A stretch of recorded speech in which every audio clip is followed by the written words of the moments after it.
So I started making a spreadsheet, which I would use with my patients. That became a Google form. And then down the track, I built Pain Coach as it is today.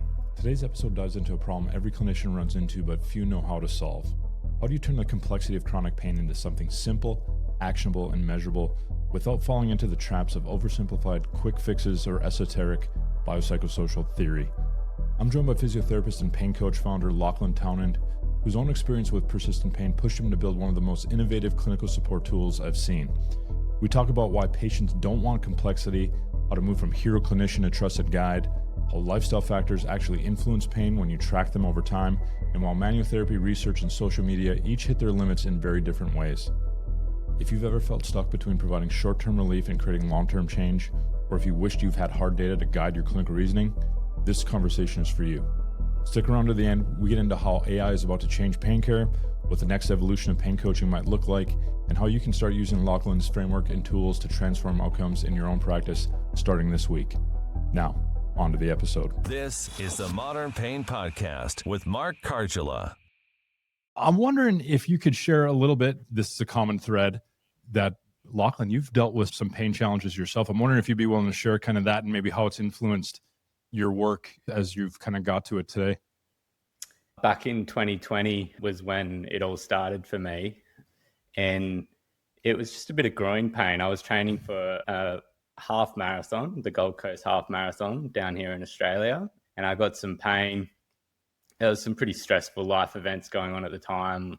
I was, settling on my first home, and we were actually about to go travel. So there was a lot going on that I needed to sort of tie down before we left. And yeah, I just developed this pain in the groin and sort of didn't leave. And I ended up getting a hernia operation. They thought maybe that was, the cause of it. And yeah, to this day, I'm still sort of, I guess, in that sense-making space where I'm trying to make sense of what's going on and why it's happening. And yeah, but I live a very full, abundant life. I'm pretty blessed with, my wife, and we don't have a kid yet, but we have a little fur baby. So I'm pretty blessed. And yeah, it sort of has driven my passion to help people with chronic pain, help them make sense of it, and help them live a great life with it, and hopefully with less pain and potentially with no pain for some people.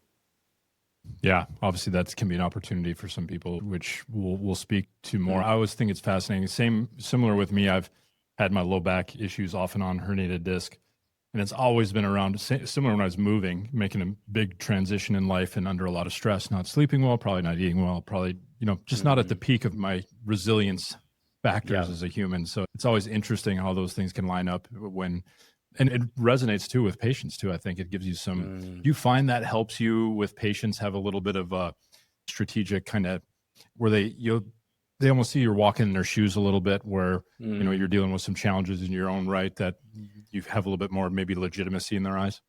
I will say I don't share it with everyone, partly because, I don't really want it to define me. I'm not Lachlan that experiences chronic pain. Much more than that. So I don't often share it, but if someone's doing it really tough or struggling, there are moments where I will share my own experience just to help them know, I'm not coming at this as someone that hasn't got lived experience. I can relate to your experience, although not exactly. So yeah, I do share it, but not often. But when I do, yes, you get a lot more buy-in from that client. Yeah, I think it's that strategic disclosure, right? Where it fits the context in front of you and it might help somebody move forward where you can kind of share it. Same with me. I don't just like, hey, I have back pain, and I have pain. You should just do what I do. I'd want to talk a little bit about your app. One, I'm a little bit of a nerd when it comes to, I tried to learn JavaScript. I've been tinkering with vibe coding a little bit, not very successfully. I'd love to hear kind of how this app came about. Like what was the kind of genesis moment that you said, I got to make this thing, do some things? Because I think it's meeting a lot of holes out there that we have with people who are trying to get some good information and resources and kind of guidance when they're managing some tough situations. The genesis of it, well, obviously, my experience and my struggles has been a part of that genesis. And I was sitting in, because I'm a pain trained physiotherapist, I was sitting in postgrad studies down at the University of South Australia with Lorimer Mosley and those guys, and they're sharing about the complexities of pain. And part of me was going, we get it, like pain is complex, but people don't want complexity. People want simple, actionable solutions, and we currently don't have enough of them.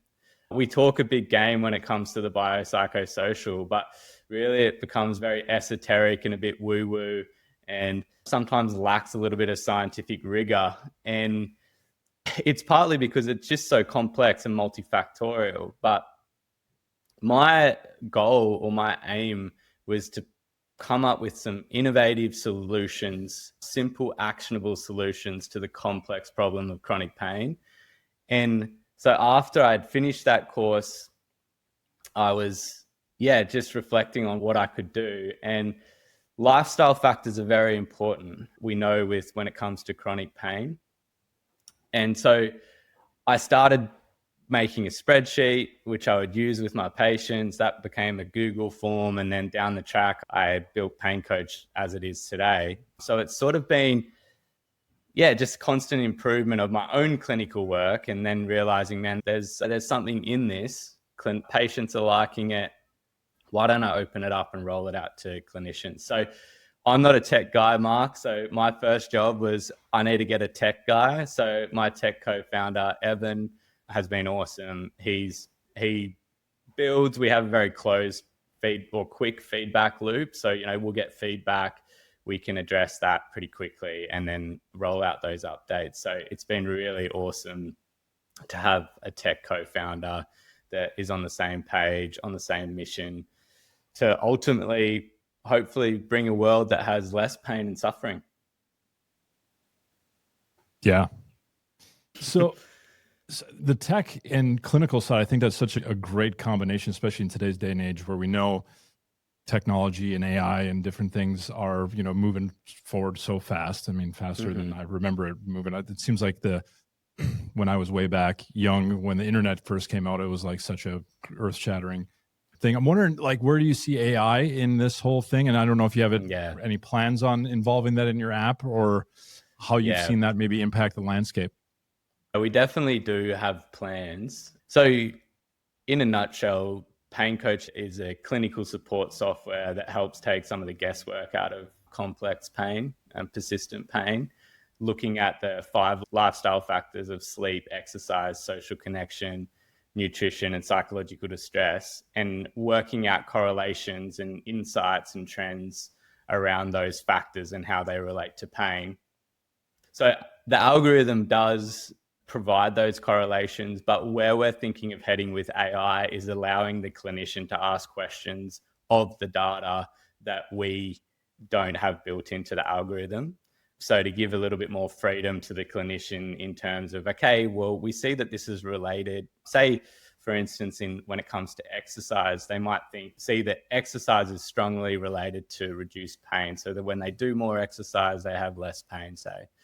But they might want to ask the question, well, what happens this following day? Is there like a delayed response? And so they could say, plug that into AI. It would search the data set from that patient, and it would come up with, the correlation for that particular question. So that's kind of where we're going. We have a lot of ideas of where we're going, but we just want to really nail down what we have currently, which is it's a lifestyle tracker. So it's a questionnaire that the patient fills out, 1 to 2 minutes, boiled down from those 5 factors and the research around those. So it's patient friendly because no one's going to fill in a 20-minute survey daily. It takes 1 to 2 minutes max. If they're taking longer than that, they're overthinking it. But we have lots of ideas to gamify it, to have biometrics built in, lots of different ideas. It's just a matter of getting lots of clinicians on, using it with their patients so that we can grow into these ideas. That's a smart way to go about it, of course. I mean, if you got to get a product out there viable and in the market and testing it and making sure it's meeting the needs of your consumers before you go into 15 different directions, not knowing if that's the direction that your ideal consumer is wanting you to go in. So it's smart. Sounds like you're doing all the right studies on that. Where would you envision this? Like, if you saw this going the way you would hope it to go, like, where do you envision like this app sitting? I know you mentioned it's kind of a clinical companion to kind of help clinicians have a little bit of a peek into kind of some lifestyle factors of their patients. But any kind of thoughts on where you'd like to see it kind of grow into? Oh, I mean, we'd love it to be worldwide, used with clinicians in the pain space. And that's across multidisciplinary teams. So, psychologists, nutritionists, pain specialists, physical therapists or physiotherapists, as we call them in Australia, like across exercise physiologists, across a whole bunch of domains. We'd love to, it can go global in terms of its reach because it's a software. And so that is the goal. The goal is that clinicians out there are using it and connected to their patients and providing hopefully better outcomes. We have a pilot study that's at the University of Technology, Sydney. It's actually in ethics. So send up a prayer that one goes through, fingers crossed. And if that goes through, we'll be doing a pilot study towards this beginning of next year, which is exciting. I know that's part of the journey, right? You got to validate what you're doing and have some data to support it and not just market something that's unproven. Although, there's a degree where you have to market it and get people using it so you can at least prove it, to have enough people so you can kind of run some of those studies. So good on you for working into that. I know that's a massive amount of work to put IRBs together and then get published and go through the nightmare of an editorial process, which can, wear your nerves out really quick. I'm wondering, what is I'd love to hear kind of your clinical approach. I think you and I just, again, seen your posts on social media. I know we think alike.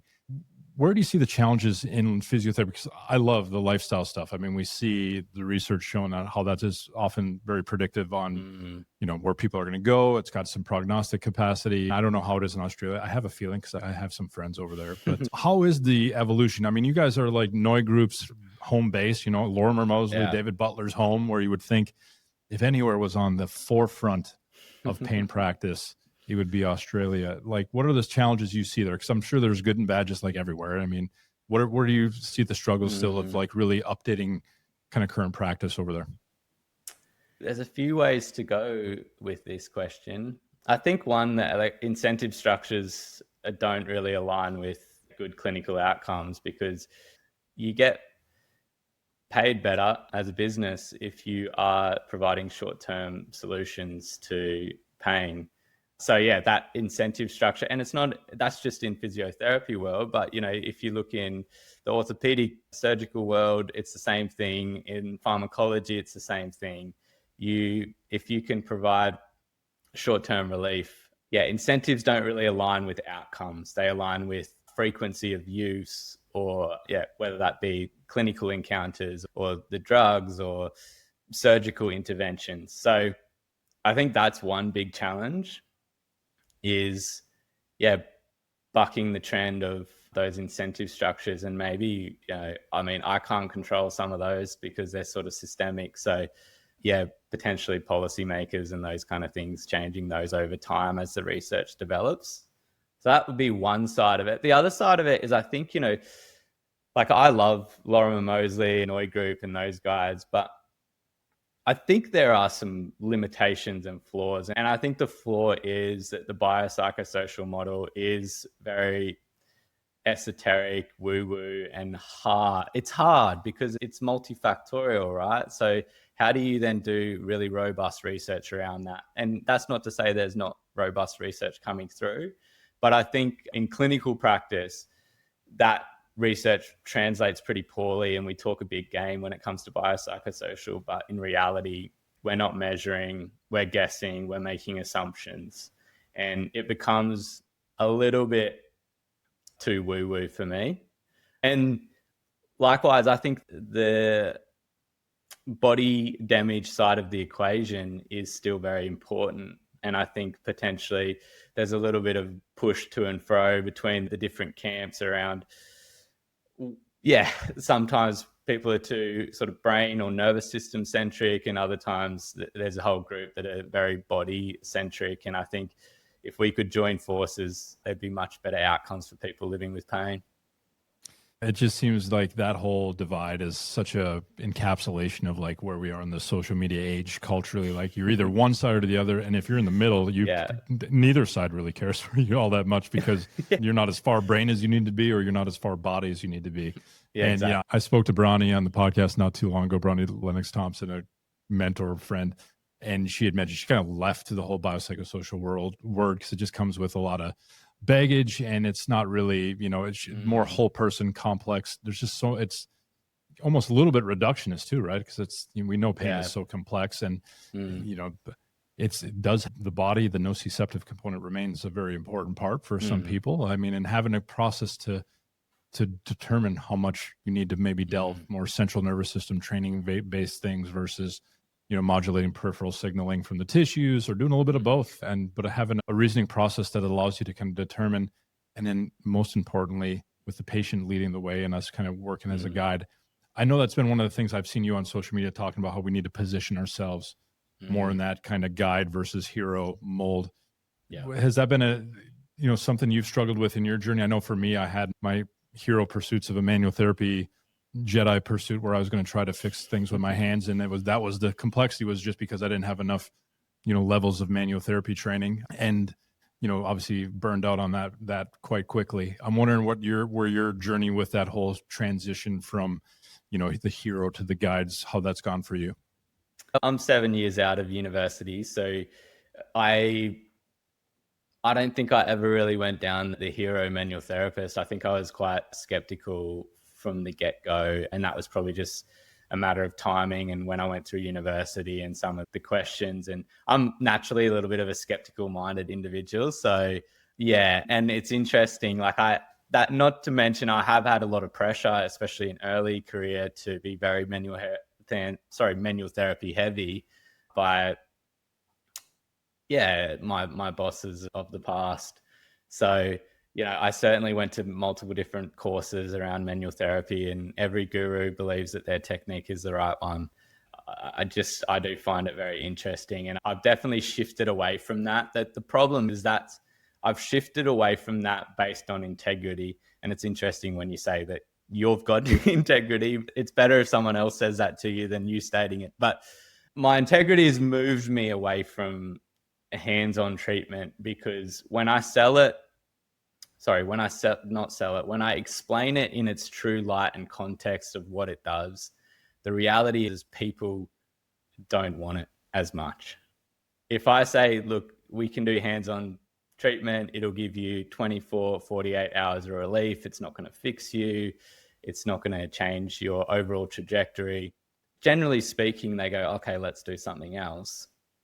Or they go find someone else that actually sells it as more than just that. So, it's probably not the easiest thing to do from a business perspective, honestly, especially as a clinician. So I also have a clinical business called Physio Pain Coach, and it's not easy to do that. But I definitely act as more of a guide and a coach, and that's why it's in my name. So Physio Pain Coach is my clinical business name. So I usually spend my time seeing people that have sort of been through the quick fix hamster wheel, trying to find the right therapist that has the magic touch. And then they eventually come to me for probably the 5th, 6th, 7th opinion.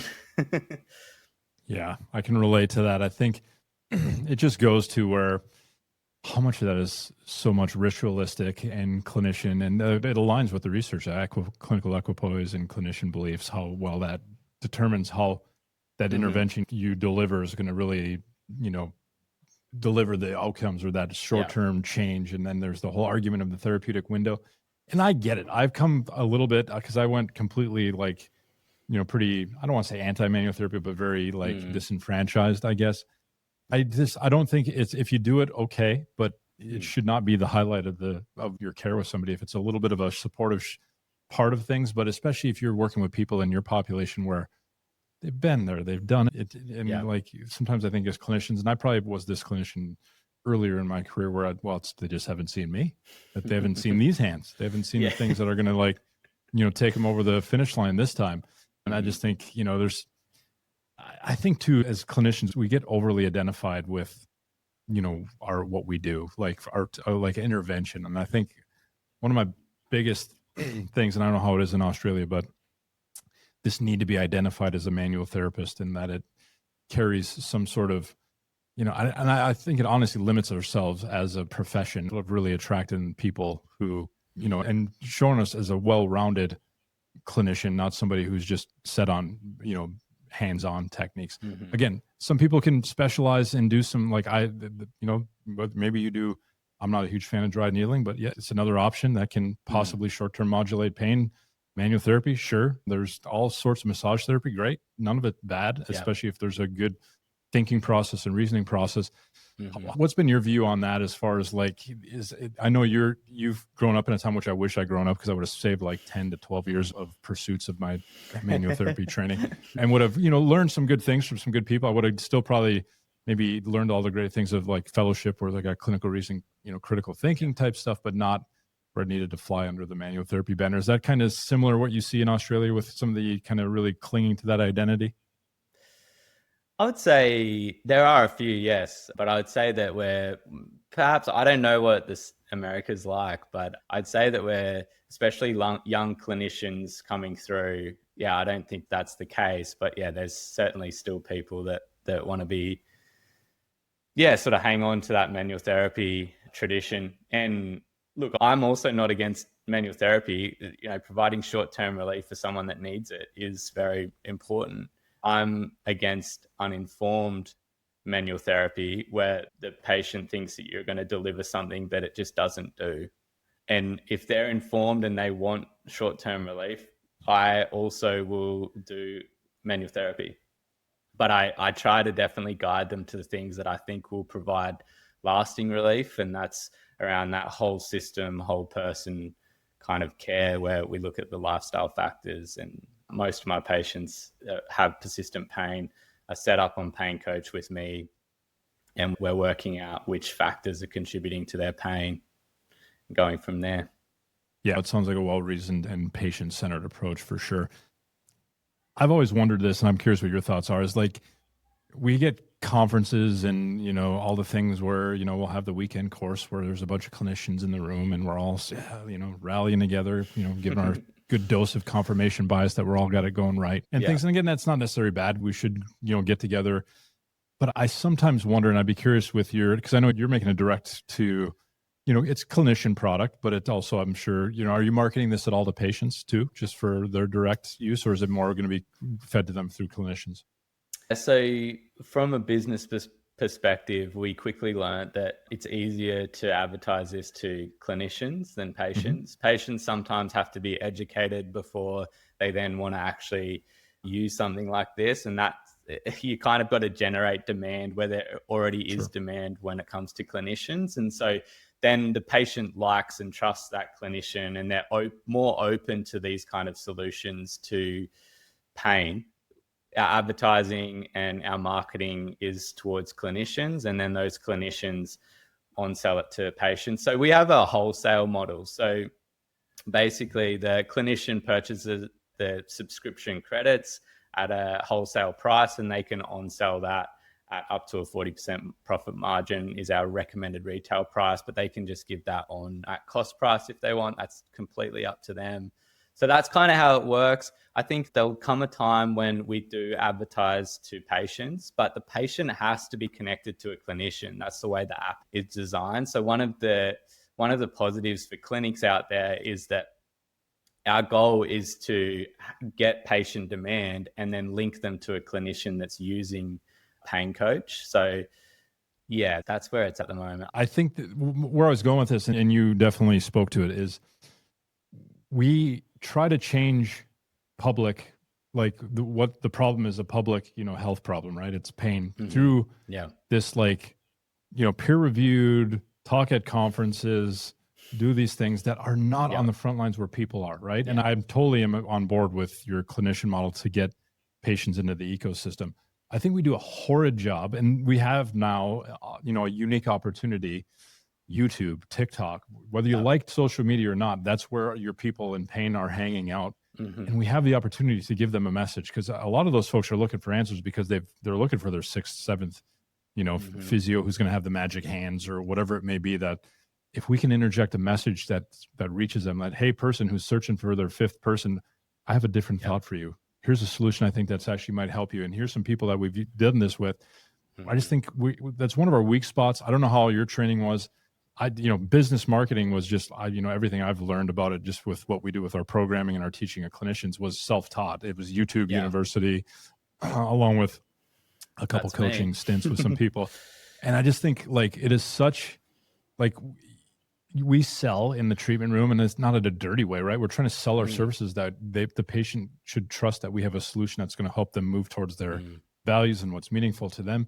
Yet we struggle and I don't know how your experience is, because I definitely struggle, and I still struggle, of like the whole marketing and sales thing. I think it was a dirty word, and I didn't really feel the whole integrity thing. I'm wholeheartedly with you. I think I really value my integrity and, my reputation and things, and I don't want to come across as somebody who's selling out or anything like that. How's your journey with that whole, I have a product that I need to get in front of people, and I get the research route, like Peter O'Sullivan's doing amazing work and others are putting some research through. I still think, I'm not saying we bypass that. I think go to consumer, and you can grow a movement that in research along the way. I'm not saying you don't, but like if we wait for it to go through research and then the governments, who, good golly, those are such an efficient body of humans that are really going to move the needle forward. I just think, I still feel like we sometimes are a little bit going at it at the wrong angle and not really learning, how do we learn to put a message in front of somebody who's looking and who could really benefit from this type of stuff? What's been your thoughts on and experience with that? Yeah, I think to move pain care forward, we need research combined with innovation. One alone doesn't do anything. Research that's not disseminated to the general public is a waste of time. Honestly, that sounds rough, but it really is. If it doesn't transition to real life, it really is just intellectual, I shouldn't use the word, but masturbation. If it doesn't change people's lives, then what exactly are we doing? So, I dabbled with the idea of going into research, and I've always kind of been entrepreneurial, and I sort of resisted against it to try to bridge the gap between what's coming out in the research and then how it transitions to clinical practice and providing tools in that space. And I guess that's in some ways how Pain Coach was born. But it's definitely, that is a problem. I mean, probably takes 15 years for research to come in through to clinical practice. And I would assume that it takes another maybe 15 years to that research to funnel through to the general public. And I just don't think that's good enough. So certainly wanting to improve that. And that's why I love what you do, Mark, on Modern Pain podcast and through Instagram, and getting that message out there of some of these modern ideas around pain care. I think that's been my biggest interest as of late, is to like, how do we get these messages to the public so it at least piques their interest, that there's a different way of looking at it, and that, because we all know, and I'm sure it's no different where you're at, like there are the folks who will line up for the latest short-term solution, right? Let's scrape your tissue pain away. Let's cup it away. Let's needle it away. Let's manipulate it away, and all these things. And God, I think we can be so much more and so much better, but I think we have to be able to put a message in front of people and put it in their words and in where they hang out, which is, I'm sorry, if you want to get on in Nature journal and, all the top journals, great, but that is not where people in pain hang out. And that you perfectly encapsulated the problem. Is it going from that journal article to anything that makes a lick of difference in a person's life?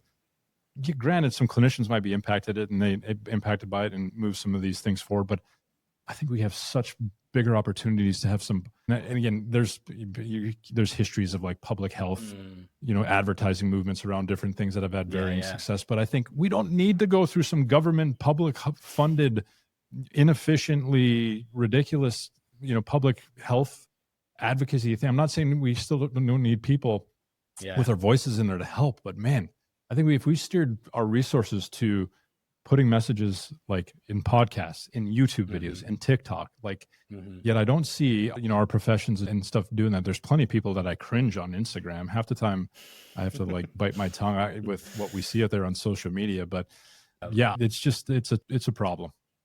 Yeah. And I guess the tricky thing is, and you'll probably worked this out, Mark, is that the algorithms on Instagram and all social media channels are built around outrage or built around engagement just for engagement's sake. And so if you get something that's outrageous and not factual, you'll probably blow up because people will be in there commenting, whether they like it or dislike it, there'll be engagement.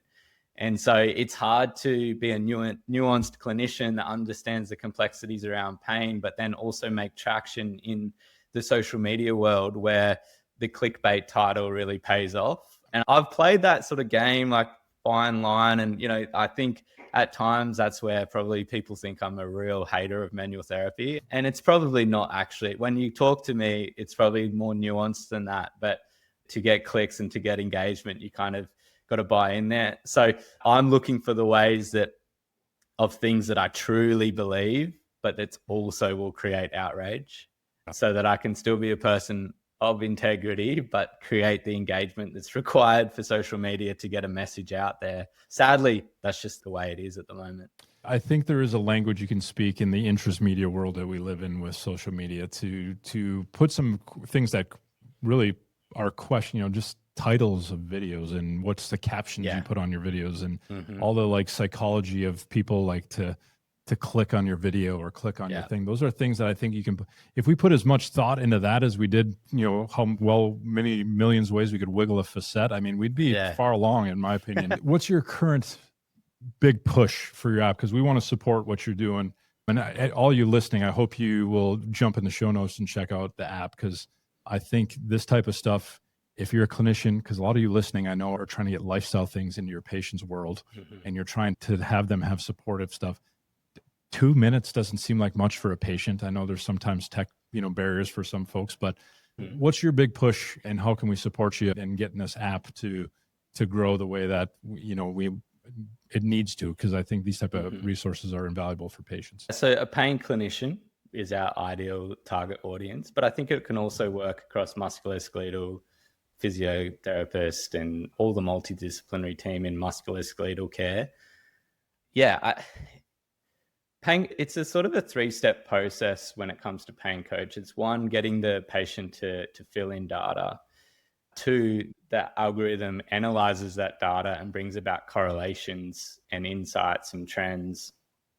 But those are often correlations, so we don't know what directionality that is. So we don't know whether it's that they have a bad day pain-wise, and so they go towards comfort food and highly processed food and high in sugar, or it's the direction is the other way. The clinician's role is to see that there's a link and a relationship and not make an assumption about that, but then just intervene on one of the variables, which is, the lifestyle factor, and then see over time what happens to pain. So like a lot of patients will come to me and be like, but, when my pain's worse, I'm more psychologically distressed. And I'm like, definitely. And pain coach isn't telling us the directionality of this or the causation. It's telling us that these things are linked.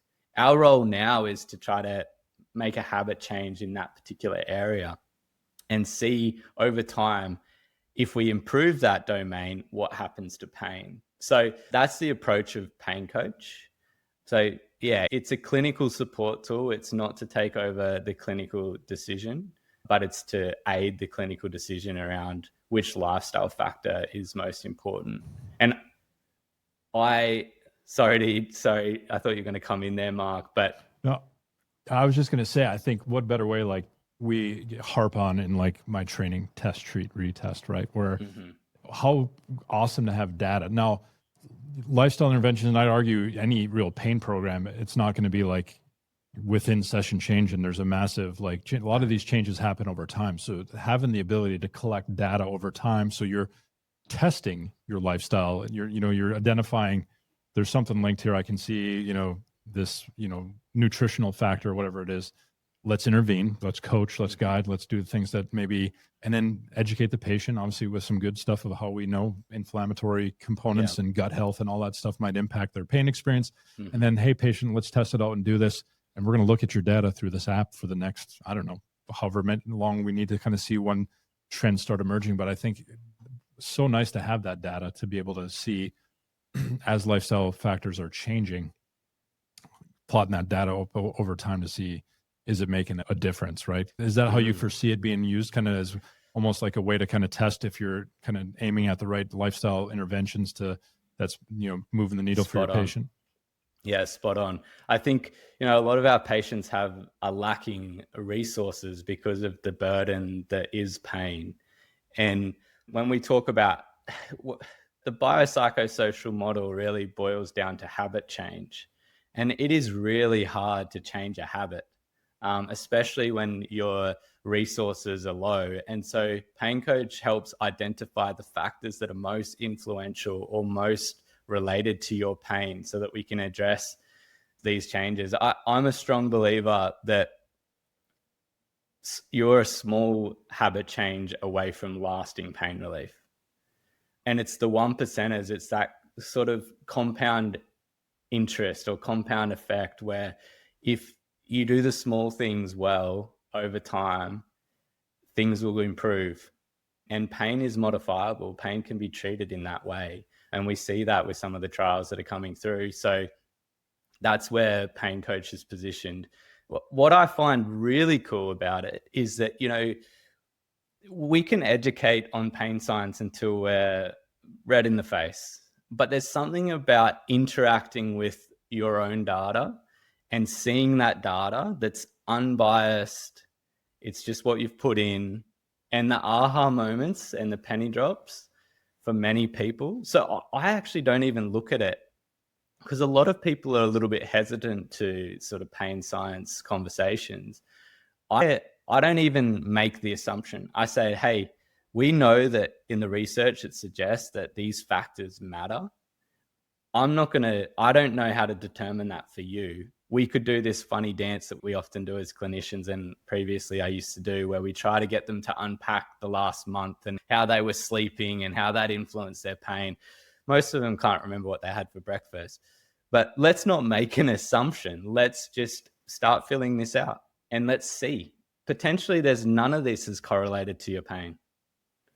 And potentially that there's no causative effect between lifestyle and pain. Now, I'd find that hard to believe in most persistent pain cases, but I don't come at it with that assumption.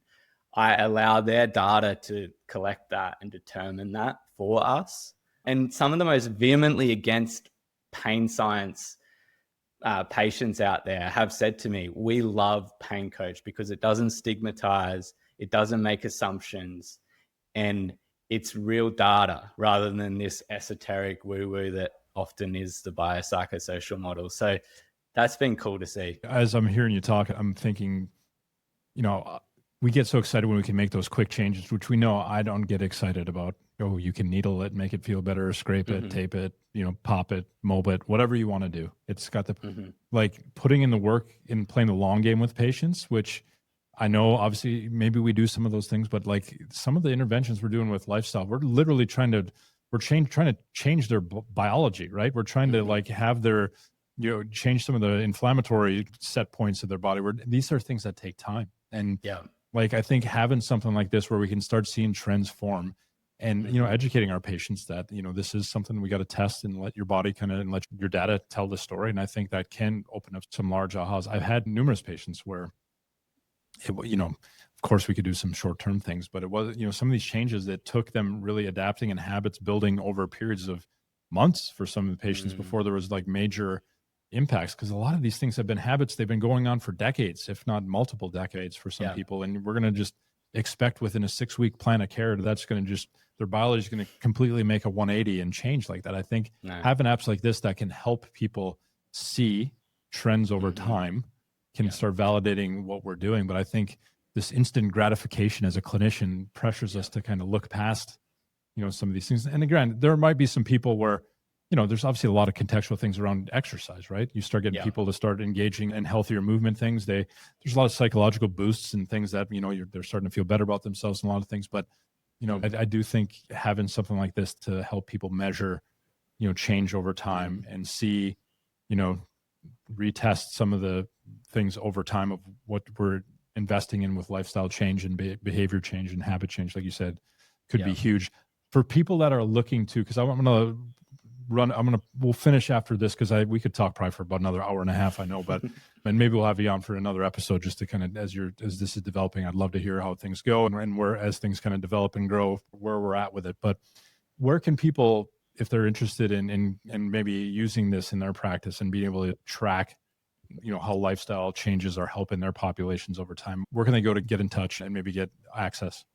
So you can get a free trial at paincoach.online, and that's both for patients and clinicians. Patients get a limited access. So there's certain data that they can't see because we believe that they need to be with a clinician to be able to understand and unpack that data. So, but clinicians get a free trial, like for a month to use with a patient. The Pain Coach is always free for clinicians.